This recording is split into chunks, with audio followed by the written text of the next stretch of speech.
Hi అండి అందరికీ. ఈరోజు నేను ఎంతో ప్రోటీన్తో కూడిన పన్నీర్ పులావ్ ఎలా చేసుకోవాలో చూపిస్తాను రండి.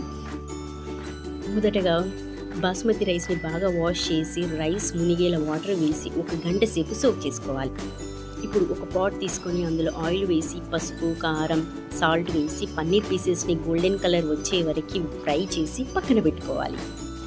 నెక్స్ట్ ఇప్పుడు పులావ్కి కావాల్సిన వెజిటేబుల్స్ని కట్ చేసుకోవాలి. వాటికి కావాల్సిన వెజిటేబుల్స్ ఆనియన్స్, క్యారెట్, పచ్చిమిర్చి అండ్ టమాటో కట్ చేసి పక్కన పెట్టుకోండి. నేను ప్రెషర్ కుక్కర్లో పన్నీర్ పులావ్ చేస్తున్నాను కాబట్టి ప్రెషర్ కుక్కర్ని స్టవ్ మీద పెట్టుకొని స్టవ్ ఆన్ చేసుకొని ఆయిల్ వేసి ఆయిల్ హీట్ అయ్యాక జీరా, పచ్చిమిర్చి, ఆనియన్స్, క్యారెట్, పుదీనా, తర్వాత అల్లం వెల్లుల్లి పేస్ట్ వేసి బాగా కలుపుకుంటున్నాను. ఇప్పుడు తగినంత సాల్ట్, పసుపు, జీరా పౌడర్, ధనియా పౌడర్, గరం మసాలా, కారప్పొడి వేసి మళ్ళీ ఒకసారి మిక్స్ చేసుకోండి. ఇప్పుడు tomato 1 table spoon of lemon juice వేసి మళ్ళీ ఒకసారి కలుపుకోవాలి. ఇప్పుడు గంట సేపు సోక్ చేసిన బాస్మతి రైస్ని వాటర్ లేకుండా కుక్కర్లో వేసి మళ్ళీ ఒకసారి మిక్స్ చేసుకోవాలి. ఇప్పుడు 1 టేబుల్ స్పూన్ పెరుగు వేసి బాగా కలుపుకోవాలి.